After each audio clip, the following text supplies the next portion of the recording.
तो मैं अपने रूम पे था, वहीं पे मुझे फ़ोन आया कि ऐसे ऐसे सील लगा दी गई है, काफ़ी फोर्स और काफ़ी जो प्रशासनिक अधिकारी हैं वो आए हैं। तो वहीं पे था मैं, और उसका वो कमर्शियल बिल्डिंग है, उसके बाकी जो टैक्स वगैरह वो सब कमर्शियल सब कुछ जाता है, वो सब भवन उसका नक्शा पास है, ऐसा कुछ अनाधिकृत नहीं है। और उसमें फायर एक्सटिंग्विशर भी मुझे लगता है 100-150 से कम नहीं होंगे अपने पास। को कोई नोटिस नहीं आया? नहीं, कोई नोट वहाँ तो हमारे पास तो वो लगा होता है, क्या बोलते हैं, सीसीटीवी।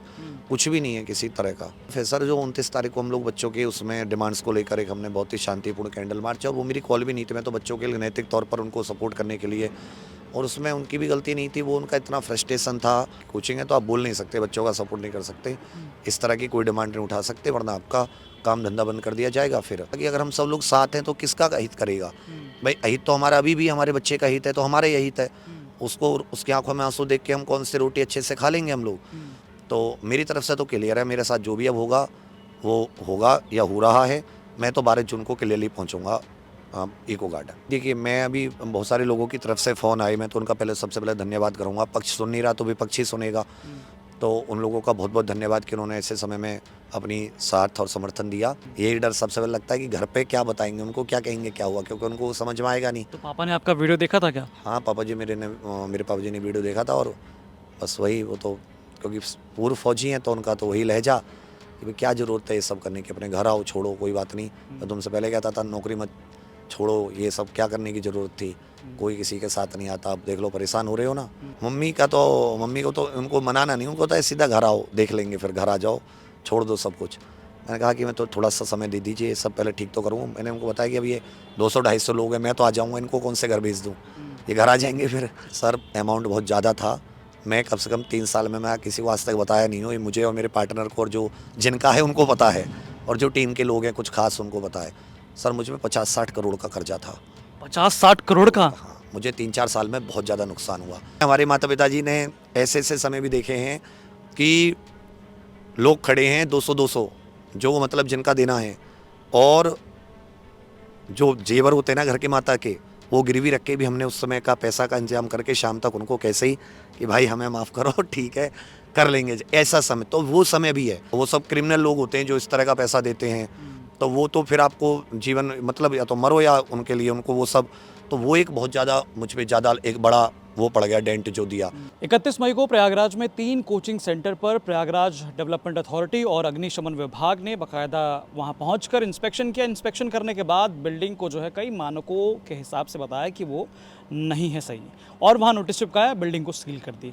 उनमें से सबसे ज़्यादा चर्चित विवेक सर का एक वीडियो उसके बाद अगले दिन वायरल होता है, जिसमें विवेक सर जो है क्लास लेते हैं, क्लास लेने के साथ साथ वो भावुक हो जाते हैं और अपना दर्द जो है वो बयां करते हैं। इसके बाद इस पर राजनीति भी शुरू हो जाती है।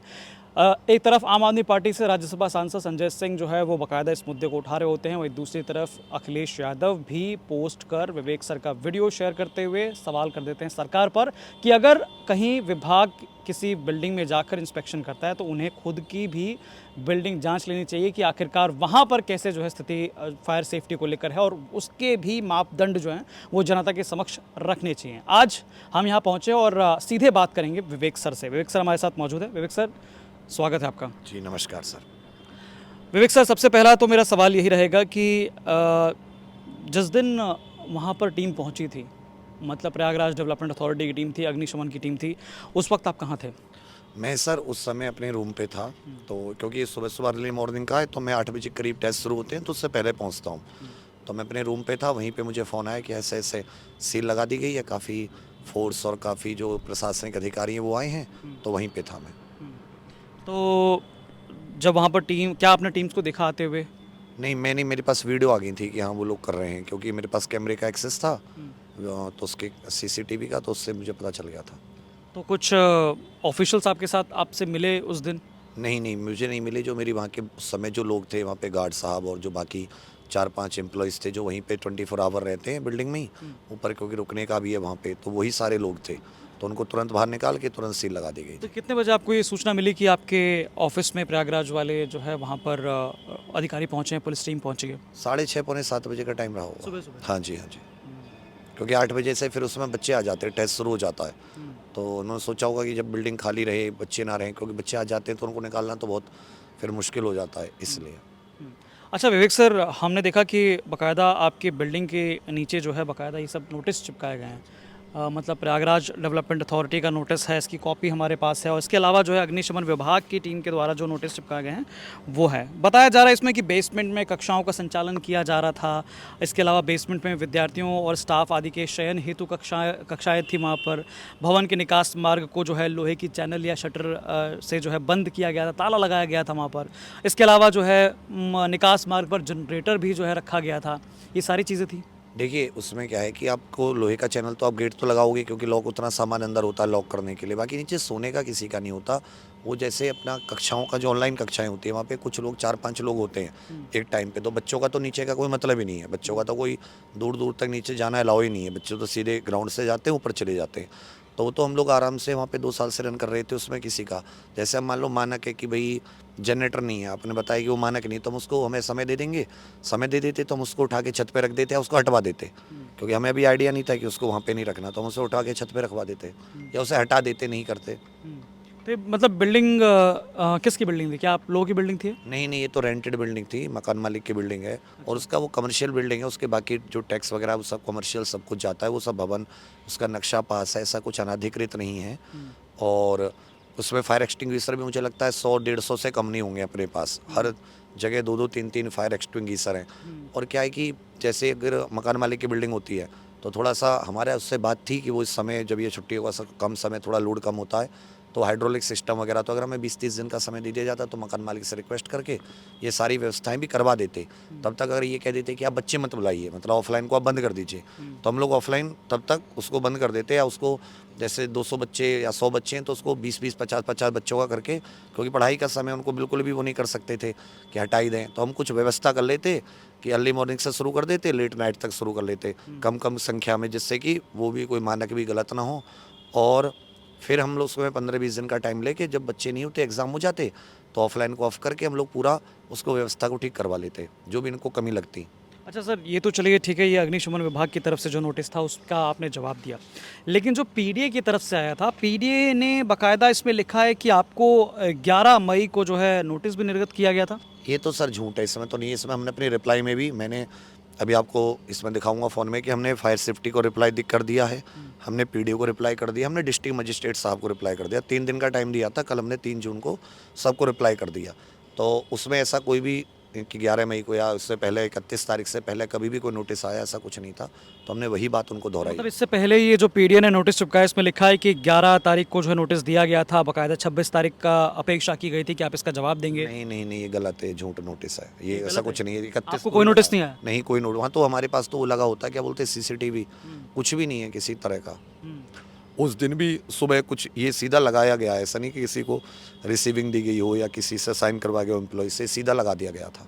तो उसके पीछे की वजह क्या हो सकती है? मतलब क्यों ऐसा प्रशासन करेगा? वजह तो साफ है सर, जो 29 तारीख को हम लोग बच्चों के उसमें डिमांड्स को लेकर एक हमने बहुत ही शांतिपूर्ण कैंडल मार्च, और वो मेरी कॉल भी नहीं थी, मैं तो बच्चों के लिए नैतिक तौर पर उनको सपोर्ट करने के लिए, और उसमें उनकी भी गलती नहीं थी, वो उनका इतना फ्रस्ट्रेशन था कि वो बच्चे लगातार ट्विटर कैंपेन, ज्ञापन, इन सबसे परेशान हो चुके थे।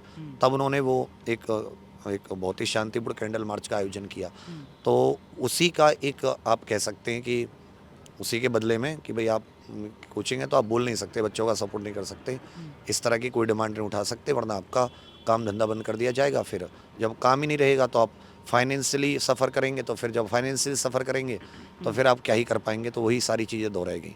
अच्छा, अब ये तो चलिए वो नोटिस की बात रही, लेकिन जब ये कार्रवाई हो रही थी या जब आपको सूचना मिली कि बिल्डिंग में जो है वो प्रयागराज डेवलपमेंट अथॉरिटी पहुंची हुई है, अग्निशमन विभाग के अधिकारी पहुंचे हैं, उसमें दिमाग में क्या चल रहा था? सर, मैं दिमाग में मेरे में 3 चीज़ें थी। पहली चीज़ तो मुझे तो था कि भाई अगर ये कोई ऐसी सील वगैरह की कार्रवाई करेंगे तो फिर ये जल्दी खोलने के नहीं है। दूसरा, मेरा ऑनलाइन जो मेरी पूरी व्यवस्था है, क्योंकि मेरा सारा स्टाफ लगभग वहीं है, तो मैं उनकी क्लास वगैरह सब डिस्टर्ब होंगी, मेरा पूरा काम, क्योंकि आप देखिए हम लोग एक मजदूर टाइप के लोग हैं, सुबह से कमाने लगते हैं, शाम तक कुछ एक्स अमाउंट कमाते हैं, शाम में बांट देते हैं, जैसे भी ऐसे ही चलता है। कोई हम लोग ऐसा नहीं कि लखपति करोड़पति लोग हैं, हमारे अकाउंट भरे पड़े हैं तो हम लोग 10 दिन 20 दिन भी सर्वाइव कर जाएं।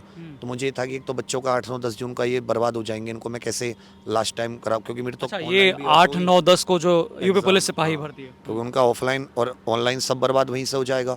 और दूसरी चीज़ मुझे अपनी टीम की थी, क्योंकि आप एक 200-250 लोगों को कैसे समझाएंगे कि भाई मैं अभी नहीं पे कर पाऊंगा या कैसे करूंगा। तो मैं मतलब उसी में जूझा हुआ था कि मैं जवाब क्या दूंगा, मतलब मैं कैसे लोगों को फेस करूंगा कि जब वो मुझसे पूछेंगे सवाल। क्योंकि ये तो चलो मेरी वजह से एक था कि मैंने एक नैतिक तौर पर बच्चों को सपोर्ट किया, पर इससे पूरा संगठन या पूरा हमारी ऑर्गेनाइजेशन सफ़र करे, वो लोग, उनकी तो गलती भी नहीं है, कोई स्टाफ कोई टाइपिस्ट है, तो वो एक बहुत ज़्यादा दिमाग परेशान करने वाली चीज़ें हैं। मतलब जब ऐसे लोग, जब स्टूडेंट्स हों या फिर जो तमाम आपके ऑफिस में काम करने वाले कर्मचारी हों, वो जब आपको इस तरह से उस दौरान देख रहे हों, उनकी आंखों में एक तरह से आपके ऊपर आशा थी कि आप कुछ करेंगे, कुछ बोलेंगे या कुछ ऐसा, तो उस समय दिमाग में क्या चला था, क्या दबाव महसूस कर रहे थे आप? सर वही नहीं कि आप जब आपको 200-250 लोगों को जवाब देना हो तो फिर आप एकदम फ्रस्ट्रेट हो जाते हैं कि आप कैसे उनका हैंडल करोगे, क्योंकि सब कुछ आपके पास वैसे तो कुछ है नहीं कि रुका हुआ। तो अब तो मैं तो वही नहीं फिगर आउट कर पा रहा अभी तक कि हम लोग कैसे कहाँ से स्टार्ट करें, कैसे करें, कैसे उनका मैं एक थोड़ा सहारा लगा के 10-20 दिन का हमें थोड़ा सा समय मिले, वो सब चीज़ें। तो मैं तो इस समय बहुत ज़्यादा समस्या में घिरा हुआ हूँ कि मैं कैसे मतलब चीज़ों को फेस करूँ। मतलब कैसे? पर मेरा एग्ज़ाम जो है, जो मेरी आज रोज़ वो ख़राब हो रहा है।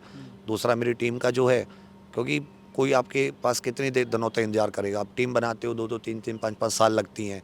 फिर अगर वो ऐसे पत्ते की तरह बिखर जाएँ तो फिर वो बहुत मुश्किल हो जाता है सँभालना चीज़ों को। इसके बाद सर हमने देखा कि आप 2-3 दिन बाद दोबारा ऑनलाइन वीडियो पर आते हैं, बाकायदा आप बच्चों को पढ़ाते भी हैं। पढ़ाने के बाद जो है आखिरी सेक्शन में आप बताते हैं कि आपने बहुत कोशिश की बाकी लोगों से किराए पर लेने का स्टूडियो, ताकि आप रिकॉर्ड कर पाएँ बच्चों के लिए क्लासेस। लेकिन कोई मतलब रिकॉर्ड करने के लिए भी किराए पर नहीं दे रहा था। सबके अंदर खौफ था कि आपके ऊपर प्रशासन ने कार्रवाई की है।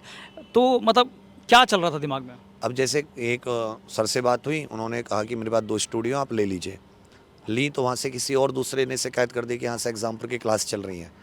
अब उसने कहा कि यहाँ से नहीं चलेंगे, मकान मालिक ने ताला लगा दिया, बोले चलाओ मत चलाओ, हमें यहाँ से नहीं चलने देंगे।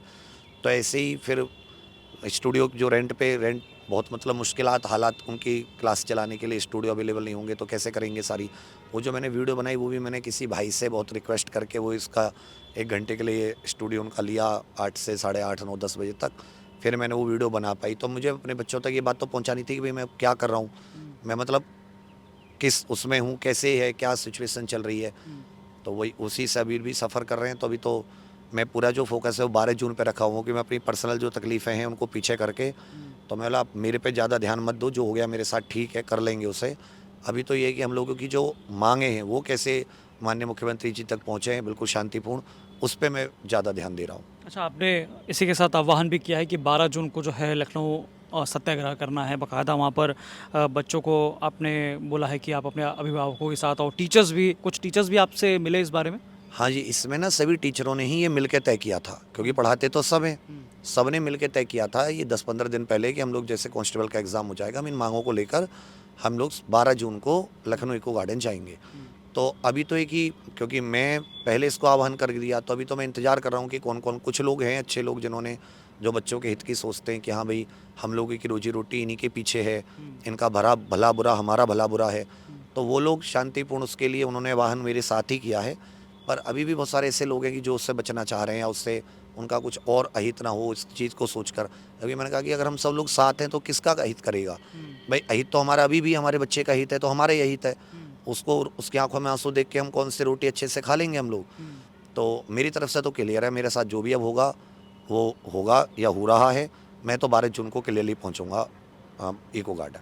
तो मतलब क्या होगा उस दिन 12 जून को, क्या करेंगे लखनऊ में? हमारा है कि माता पिता बच्चों के साथ हम लोग, जो हमारी ये मांगे हैं 20-25 मांगे उत्तर प्रदेश में भर्ती अनियमितताओं को लेकर, हम लोग जैसे कौन कौन सी मांगे हैं? जैसे कि जो एग्ज़ाम है इनके स्कोर कार्ड प्रॉपर, इनका डेटा जिससे नॉर्मलाइजेशन का जो कि ठीक तरीके से हो। जैसे अभी आपको मैंने एक बार भी बताया था कि किसी सेंटर से 700 सिलेक्शन है, किसी सेंटर से 12 सिलेक्शन है। इतना ऐसा नहीं हो सकता कि इस सेंटर पे बहुत अच्छे बच्चे पहुंच गए हों, किसी सेंटर पे मतलब एक ज़िले से, और किसी से बिल्कुल या कुछ बिल्कुल ही छोटा ज़िला हो कि 12 का परसेंटेज से भी निकालें तो अभी वो नहीं बैठता है सही से। दूसरी चीज़, जो भर्ती परीक्षाओं में जिस प्रकार से कि यूपी ट्रिपल एससी में, लेखपाल में जो वीडियोस, हम तो इतना कह रहे हैं कि भाई आप जांच करके एक आंकड़ा तो निकाल के दीजिए क्या चल रहा है क्या नहीं चल रहा। इसी प्रकार भर्तियां समय पर नहीं आना, या जब भर्ती आती है तो फिर हम लोग ओवर एज हो जाते हैं, उन बच्चों के लिए बार बार मत, और जो भीख सी हमारी डेली मांगने वाली है, हमें एक उसका उचित समाधान हो, एक उचित मंच हो कि जहाँ ये बातें हम लोग कहें और तय समय में उनका समाधान हो।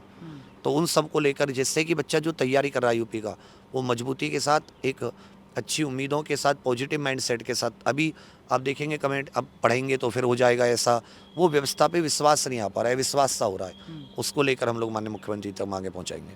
तो उस दिन आप लोग ये मांगी अपनी जो है वहाँ पर हाँ, इको रखेंगे। गार्डन में हम लोग सब लोग जो एकजुट होकर माननीय मुख्यमंत्री जी से मिलने का प्रयास करेंगे। तो अभी सर 8, 9, 10 तारीख को जो है सिपाही भर्ती का पेपर है। हालांकि एग्ज़ामपुर और तमाम जो प्रयागराज को में जो 3 जो लगातार कोचिंग सील हुई थी उनमें भी जैसे सुपर क्लाइमेक्स अकेडमी है, वो भी जो है बच्चों को मतलब भर्तियों के लिए तैयारी कराती है, पुलिस भर्तियों के लिए तैयारी करती है। इसके अलावा टारगेट ऑन रवि सर की जो कोचिंग है वो भी भर्तियों की तैयारी कराती है। तो मतलब एक तरह से देखा जाए तो इन तीनों कोचिंग में वो स्टूडेंट्स थे जिनका एग्ज़ाम 8, 9, 10 तारीख को है। तो अब जो बच्चे ऑफलाइन क्लास ले रहे थे वो क्या कर रहे हैं? अब क्या वो आपसे संपर्क कर रहे हैं? हाँ, बहुत ज़्यादा परेशान है वो, क्योंकि लास्ट का टाइम जो होता है ना 8-10 दिन का, बहुत क्रूशियल होता है। जैसे हम लोग टेस्ट कराते हैं, उनके डाउट्स क्लियर करते हैं, तो अब हम लोग वो नहीं कर पा रहे। जो भी जिनके घर पे स्टूडियो लगे हुए हैं, हमारे भी अध्यापक या और भी, वो लोग अपनी क्लासेस को मैनेज उनकी हो पा रही हैं। तो अभी तो बस ये है कि वो जैसे भी हम लोग कर पा रहे हैं, कर रहे हैं, बट समस्या तो यही है कि मेन जो एक फ्लो में होता है, एक सीक्वेंस में तैयारी होती है, वो उनकी बहुत ज़्यादा बाधित हुई है। लास्ट की तैयारी बहुत क्रूशियल होती है, लास्ट की स्टेज जो होती है। तो अब इसको कैसे पूरा कर रहे हैं आप लोग? अभी बस यही है कि जो क्लास हो पा रही है ऑनलाइन, जहाँ से जिसके पास जैसा अवेलेबिलिटी हो पा रही है उतना वो कर रहा है कोशिश। अच्छा, इसके अलावा जो आपके स्टूडेंट्स रहे हैं उनकी तरफ से इस कार्रवाई के बाद क्या रिएक्शन आ रहे हैं? उनकी तरफ से तो वो तो जैसे मतलब अपना पूरा समर्थन, पूरा सपोर्ट कर रहे हैं जैसे भी उनसे बन पा रहा है। बच्चे गांव देहात से बहुत सारे फ़ोन आए, बहुत सारे मैसेज, बहुत सारी वीडियोस की कमेंट्स देख रहा था मैं। उन बहुत सारे अध्यापक बंधु, बहुत सारे पत्रकार बंधु, बहुत सारे ऐसे लोग जो बुद्धिजीवी हैं, जो मतलब हर एक मुद्दे पर अपनी राय रखते हैं, तो उन लोगों ने भी बहुत समर्थन दिया। सबने कहा कि हम सर इसमें हर तरीके से आपके साथ हैं। तो ये मतलब समर्थन है, समर्थन लोगों का प्यार मिला। उन्होंने उस चीज़ को समझा कि ये बदले की एक कार्रवाई है, और वो मेरे साथ तो चलो ठीक है, मेरे साथ जो करें, बट वो एक 200-250 लोगों की टीम जिनका जीवन यापन है दूसरा, और जो बच्चे हैं जिनका कोई इसमें दोष ही नहीं था, उनको उनके साथ भी एक प्रकार से गलती हुआ, तो वो सब समर्थन दे रहे हैं। उनका बहुत धन्यवाद ही करूँगा मैं। सर, जिस प्रकार से आपका एक जो इमोशनल वीडियो वायरल हुआ था जिसमें आप काफ़ी ज़्यादा जो है मतलब एक तरह से दुख अपना व्यक्त कर रहे थे और काफ़ी ज़्यादा आप रो भी रहे थे, उस वीडियो ने मतलब एक तरह से सोशल मीडिया पर काफ़ी तहलका मचा दिया। तमाम राजनीतिक दल भी आपके उस वीडियो को या आपके जो है स्टेटमेंट को लेकर पोस्ट कर रहे थे, चाहे वो आम आदमी पार्टी हो, समाजवादी पार्टी हो या कांग्रेस हो या फिर चंद्रशेखर आज़ाद की आज़ाद समाज पार्टी। तमाम लोगों ने आपके वीडियोज़ को शेयर किया। क्या किसी की तरफ से आपको फ़ोन आया? नहीं, देखिए, मैं अभी बहुत सारे लोगों की तरफ से फ़ोन आए, मैं तो उनका पहले सबसे पहले धन्यवाद करूँगा। पक्ष सुन नहीं रहा तो विपक्ष ही सुनेगा, तो उन लोगों का बहुत बहुत धन्यवाद कि उन्होंने ऐसे समय में अपनी साथ और समर्थन दिया। दूसरा, बहुत सारे लोगों के फ़ोन आए कि हम आपके साथ हैं, तो मैंने कहा बहुत धन्यवाद आपका। तो इसमें तो थैंक यू बोलूँगा मैं उन सभी लोगों को। अखिलेश यादव ने भी बार बार मतलब बैक टू बैक 2-3 मतलब एक तरह से ट्वीट्स किए, पोस्ट किए। उसमें भी उन्होंने जो सवाल खड़े किए कि जिस प्रकार से अग्निशमन विभाग जो है बाकायदा आपकी बिल्डिंग में आके सील करके गया है, उनकी भी जांच होनी चाहिए, वो भी जो है जनता के बीच अपना जो है फायर ऑडिट रखें। इस पर क्या कहेंगे आप? मैं तो बस ये कहूँगा कि वो उनका एक मत ये था कि जैसे बच्चों का नुकसान हुआ है, कि भाई आप कुछ समय दे देते, आप बच्चों को कहते कि आप कम बच्चे बुलाइए या मत बुलाइए, तो उसका एक हम कोई ना कोई रास्ता निकालते। तो इससे क्या होता है कि हमारा काम चलता रहता, हम 4 चीज़ें अपनी करते रहते, तो हम लोग मतलब उतने प्रभावित नहीं होते जितने भी हो रहे हैं, बच्चे भी उतने प्रभावित नहीं होते। तो बस मैं तो धन्यवाद ही अर्पित करूँगा। सर, इसके अलावा चंद्रशेखर आज़ाद ने साफ तौर पे आपको कहा है कि आप अकेले नहीं हैं, हम सब आपके साथ हैं। इस पर क्या कहेंगे आप? मैं तो सर जितने लोगों ने सपोर्ट किया है उन सभी का, चाहे विपक्ष के नेता हों या, क्योंकि भाई आप ही के हम लोग इसी प्रदेश के रहने वाले हैं, इसी गांव देहात के बहुत साधारण परिवारों से निकले हुए हैं। कोई हम लोग कोई बिजनेसमैन या ऐसे किसी परिवार से नहीं है कि हमारे पास कोई दादा लाई, हमारे पास कोई बैंक बैलेंस हो। हम लोग तो बिल्कुल मजदूर की तरह काम करते हैं, मेहनत करते हैं, दिहाड़ी की तरह सुबह से उठ के लगते हैं शाम तक, तो 4 पैसे कुछ कमा के फिर उसका भोजन पानी करते हैं। तो मैं तो उन सभी का धन्यवाद करूँगा जिन लोगों ने उस तकलीफ़ को समझ के, कि हम लोग कोई मतलब चांदी का चम्मच हमारे पास नहीं, हम तो बहुत साधारण से लोग हैं, और साधारण से लोग का अगर कोई सपोर्ट कर रहे हैं तो मैं तो बहुत धन्यवाद दूंगा। सर, जब ये कार्रवाई हो रही थी उस दौरान घर से फ़ोन आया आपके? हाँ, मेरी तो माताजी, पिताजी, मेरे पिताजी रिटायर्ड फ़ौजी हैं, तो वो थोड़े सख्त हैं। तो वो मुझसे मतलब मेरा उनका एक अभी भी वो एक मतलब मेरे अंदर डर का माहौल रहता उनकी ओर से। तो वो तो यही कि भाई क्यों तुम इतना, सबको तुम्हें क्या ज़रूरत है इतनी, तुम आ जाओ, घर छोड़ दें, हम अपने घर में खेती बाड़ी कर लेंगे। माता का तो यही होता है कि छोड़ दो, हमारे पास जो है हम उसमें जीवन यापन कर लेंगे, हमें ये सब टेंशन नहीं झेलनी, कल को आज हुआ कल को जेल भेज दें, इनका क्या भरोसा। तो यही है, माता पिता तो अपने बच्चे के प्रति उनका मन में तो रहता ही है कि भाई उसको कोई तकलीफ़ ना हो, उसको कोई नुकसान ना हो। तो पापा डांट रहे थे? उनको समझाना और समस्या है कि उनको कैसे समझाया जाए कि वो तो उनको ज़्यादा चुनौती है घर की समझाना।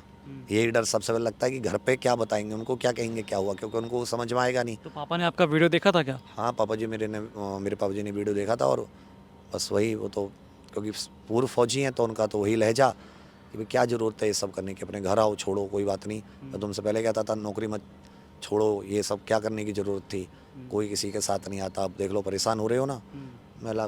फिर मैंने कहा ठीक है जी, मैं मतलब जो आपकी दरोगा की नौकरी लग गई थी, आप टॉप रैंकर थे, आप बाकायदा आपको यूपीएसआई जो है पद मिल रहा था, लेकिन आपने वो छोड़ के पढ़ाना शुरू किया, लेकिन आज पापा आपका वीडियो देखकर जो है हाँ वही वाला कि वो तुम्हें वो कर लेनी चाहिए थी, तुम्हें इन सब में नहीं आना चाहिए था। पर मैं उनसे कैसे समझाऊँ कि अब कहीं से तो कोई तो बोलेगा, कोई से तो आ जाएगी, नहीं तो ये तो फिर तो बहुत ख़राब हो जाएगा सब कुछ।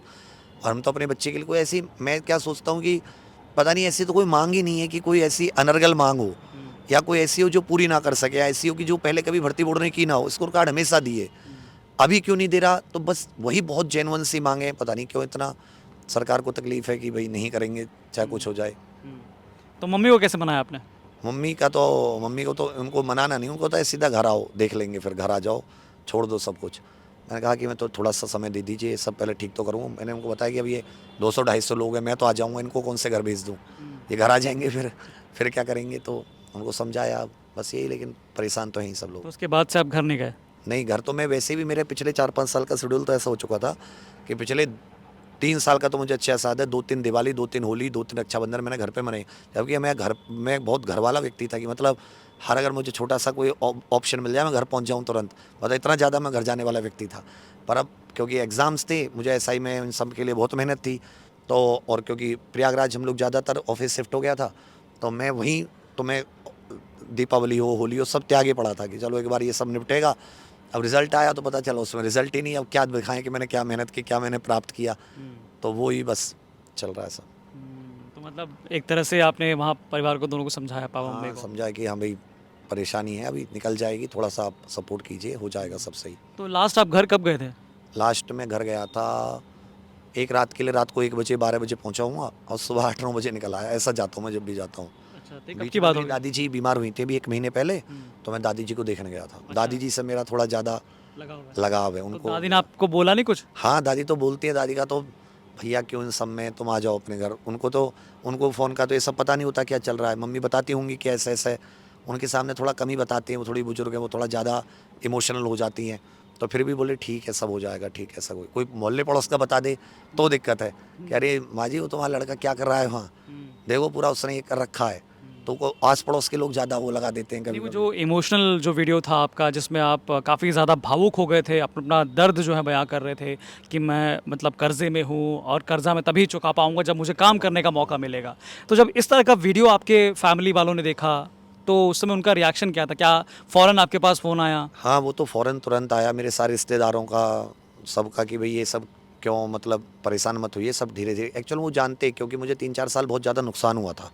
तो वो मैं नुकसान को भी पिछले 2-3 साल से पटा रहा हूँ, अगले 3 साल तक वो है पूरा। 2029 दिसंबर में जाके कहीं मैं फ्री होऊँगा।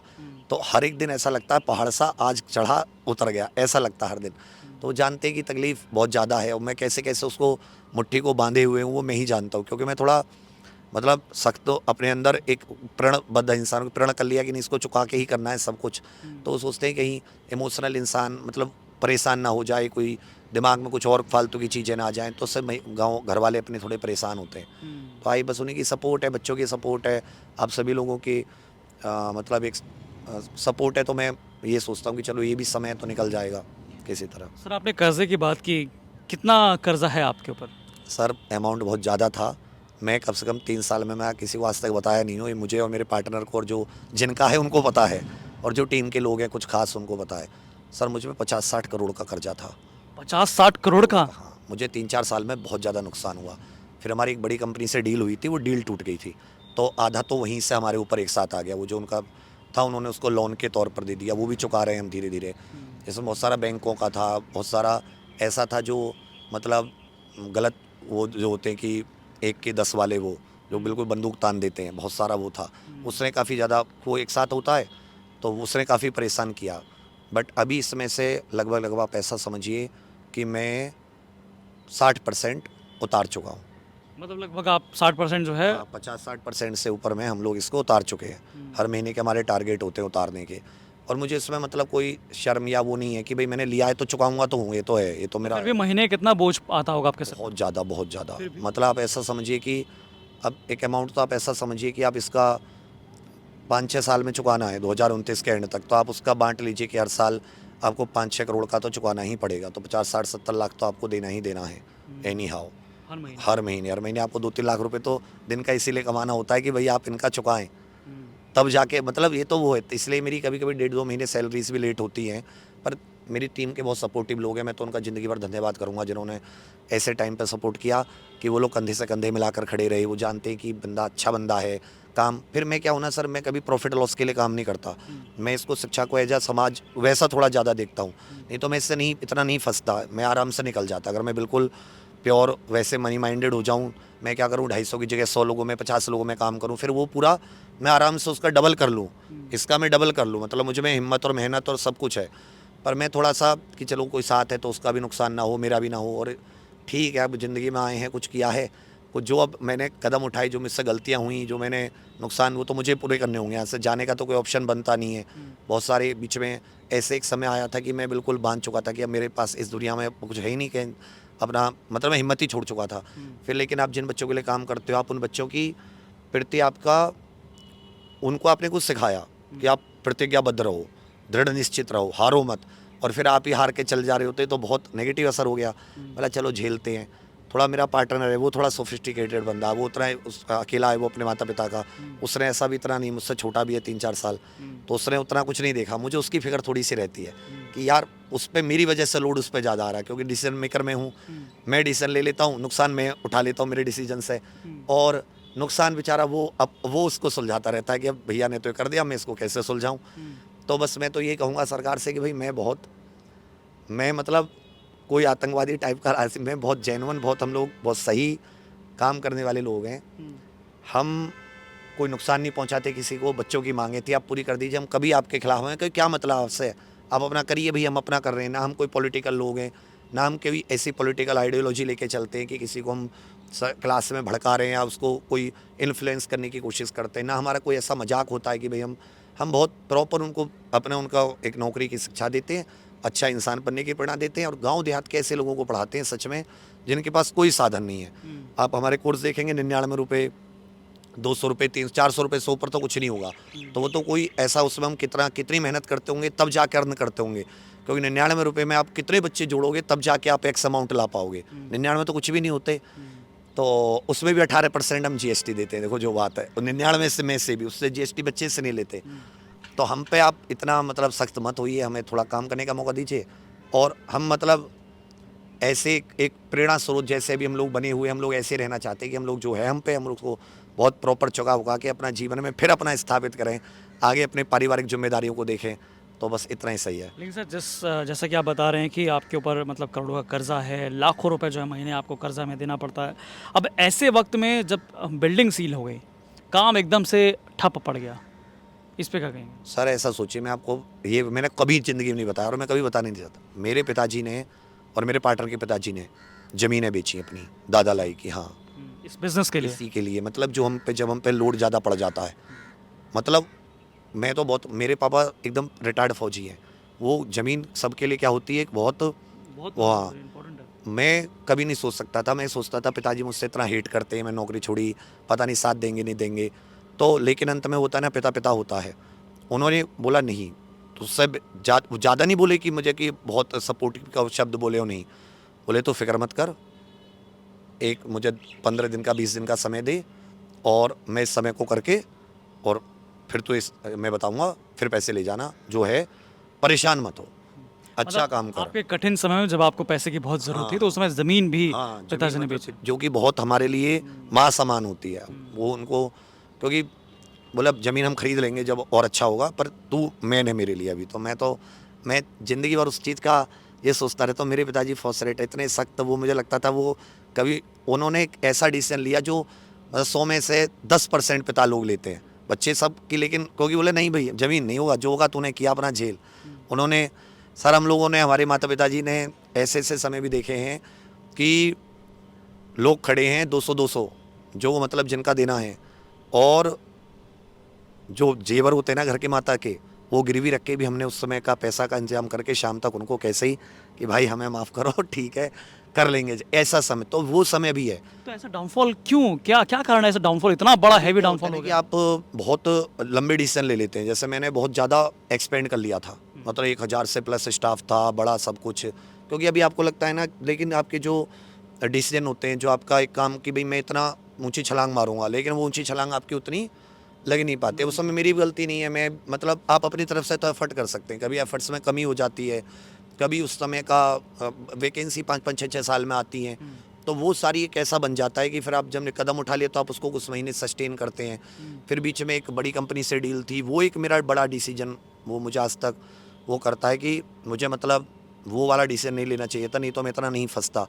फिर वो जो आप जिसका लेते हो उसको ब्याज चुकाना है, फिर ये उल्टा सीधा जो पैसा लिया वो 1 साल तो मुझे उसका ही, वो 1 के 50 जो 1 के 10 जो करने पड़ते हैं, और वो सब क्रिमिनल लोग होते हैं जो इस तरह का पैसा देते हैं, तो वो तो फिर आपको जीवन मतलब या तो मरो या उनके लिए उनको वो सब, तो वो एक बहुत ज़्यादा मुझ पे ज़्यादा एक बड़ा वो पड़ गया डेंट जो दिया।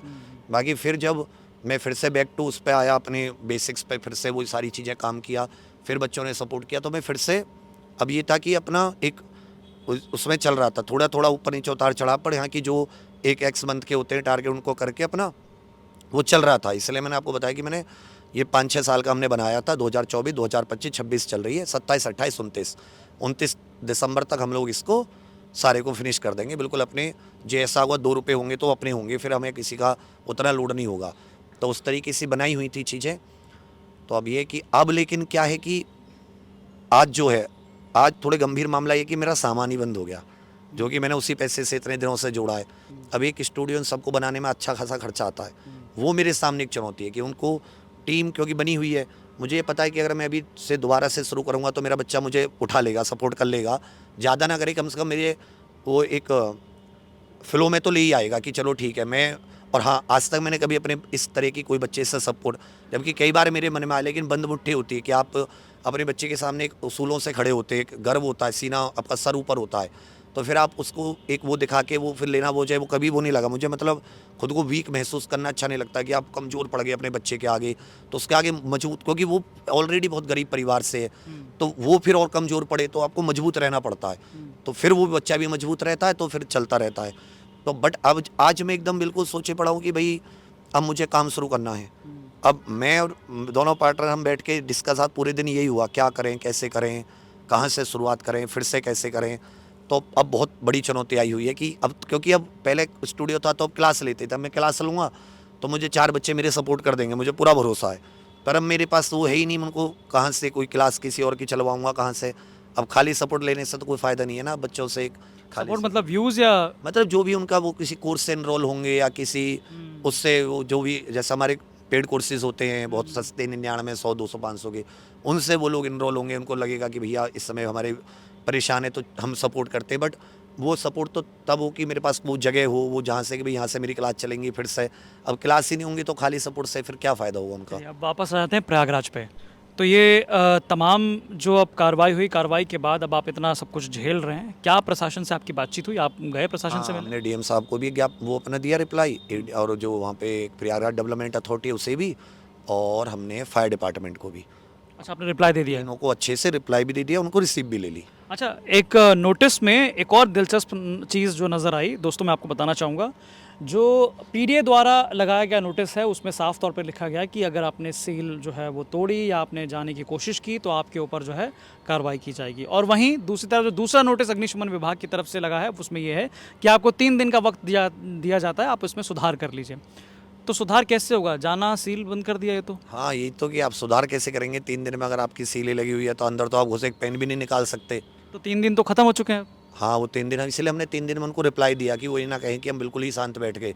हमने कहा जी हम अपनी क्या जगह, रिप्लाई दिया है आपने? हमने कहा कि आप हमें 30 दिन का समय दे दीजिए, तब तक हम बच्चे नहीं बुलाएंगे, तब तक हम बच्चे नहीं बुलाएंगे, लेकिन आप हमें इसको ठीक करने के लिए 3 दिन का नहीं 30 दिन का समय दे दीजिए, और तब तक हमें अलाउ कर दीजिए कि हम लोग बिल्डिंग का इस्तेमाल कर सकें। तब तक 30 दिन में अगर मान्य पूरी नहीं करते आप फिर बंद कर दीजिएगा। तो डीएम साहब ने क्या कहा? डीएम साहब ने भी तो कोई रिप्लाई, बस उसको रिसीव कर लिया, ऐसा कोई आश्वासन या कोई ऐसा रिस्पॉन्स नहीं दिया। और अग्निशमन विभाग की तरफ से यानी उनकी पीडीएफ तरफ से बोला कि अगर वहाँ से कुछ होगा, आदेश आएगा तो हम खोल देंगे, उनका भी ये सेम था। अच्छा, इस बीच आप अब प्रशासन से, शासन से, सरकार से क्या मांग करना चाहेंगे? मैं तो ये कहूँगा कि आप एक बार सोचिए थोड़ा सा कि हमारी मांगे कोई ऐसी अनर्गल मांगे नहीं है, ना ही हम कोई इन्फ्लुएंस्ड लोग हैं कि आपको परेशान करने के लिए हम लोग रोज़ बहुत जेन्युइन सी मांगे होती हैं। और ऐसा अगर आपके युवा वर्ग इस तरह की अगर परेशान है तो आपको समझना चाहिए, क्योंकि हमने तो बहुत उम्मीदों से आपको चुना था। तो आप उसको एक मानवीय ढंग से देखते हुए और एक लोकतांत्रिक व्यवस्था में भरोसा जताते हुए आप उस पर ज़रूर निर्णय लीजिए। और जो भी आपको उचित लगे निर्णय, तो फिर कम से कम हम अपना काम कर सकें और बच्चों की मांगें पूरी हो जाएं, बस इतना सा मेरा है। और सर, अभी जो एग्ज़ाम 8, 9, 10 तारीख को है, उसकी जो भर्ती बोर्ड बाकायदा तैयारी करे। कल भी मुख्यमंत्री योगी आदित्यनाथ ने बाकायदा जो है मीटिंग ली। मीटिंग लेने के बाद कई सारे दिशा निर्देश भी तैयार किए गए। इन आने वाली भर्ती पर क्या कहेंगे आप? मैं तो बस ये कहूँगा कि बच्चों ने इतने मन से, इतने ईमानदारी से, इतने अभावों में ये भर्ती की तैयारी करते हैं। परीक्षा बहुत अच्छे से हो जाए, सुचितापूर्ण, पारदर्शी हो जाए, और कुछ भी भगवान ना करे किसी भी प्रकार की कोई आपत्ति, कोई विपत्ति, कुछ भी ऐसा है, सब लोग अपने बढ़िया से एग्ज़ाम दें, बस यही मेरा होगा। सर, 12 जून के क्या क्या डिमांड्स हैं? 12 जून की बस यही कि जो बच्चों की मांगे हैं, जो प्रॉपर हमने एक 31 सूत्रीय मांग पत्र बनाया है, उस जिसमें कुछ मांगे तुरंत हो जाएं, कुछ आप समय ले लीजिए, तो जिससे कि युवाओं को बार बार भटकना ना पड़े और हमें बार बार आयोगों के, भर्ती बोर्डों के चक्कर ना काटने पड़े। लोग बार बार कोर्ट कचहरी के चक्कर ना काटने पड़े, क्योंकि इतना पैसा किसी के पास नहीं होता। यही सब मांग। टीचर्स भी आ रहे हैं ना? हाँ, बहुत सारे शिक्षक साथ हैं, हम देखते हैं कौन कितना साथ है, वो तो देखना पड़ेगा। लेकिन हाँ, ये ज़रूर मैं कहूँगा तो उसकी ये जो 12 डेट रखी गई है, केवल मेरी नहीं थी, वो सब की थी। मतलब सबने मिलजुल के जो है तैयार हाँ, किया। 12 को मिलजुल के सारे तैयार किया। शिक्षकों ने? एक ने, सब ने, छोटा बड़ा जितने भी हम नाम यूपी में देखते हैं, जो भी पढ़ाते हैं, सब ने। तो शुक्रिया हमारे साथ बात करने के लिए। तो हमारे साथ विवेक सर थे, जो साफ तौर पे बता रहे हैं कि 12 तारीख को जो है तैयारी तेज़ है। सभी शिक्षकों ने मिलकर ये दिन जो है तय किया है कि इस दिन सब इकट्ठा होंगे लखनऊ में और युवाओं की आवाज़ बुलंद करेंगे। और वहीं दूसरी तरफ हमने बात की किस प्रकार से प्रयागराज में जो कोचिंग सेंटर एग्ज़ामपुर के गेट पर बाकायदा नोटिस चिपकाया गया है और सील किया गया है बिल्डिंग, उस पर जो है क्या कुछ रिएक्शन है और क्या कुछ इनका कहना है, इनका पक्ष क्या है, वो भी हमने जाना। बाकी तमाम ऐसी जानकारी, लेटेस्ट अपडेट्स के लिए आप जुड़े रहिए यूपी तक के साथ। धन्यवाद।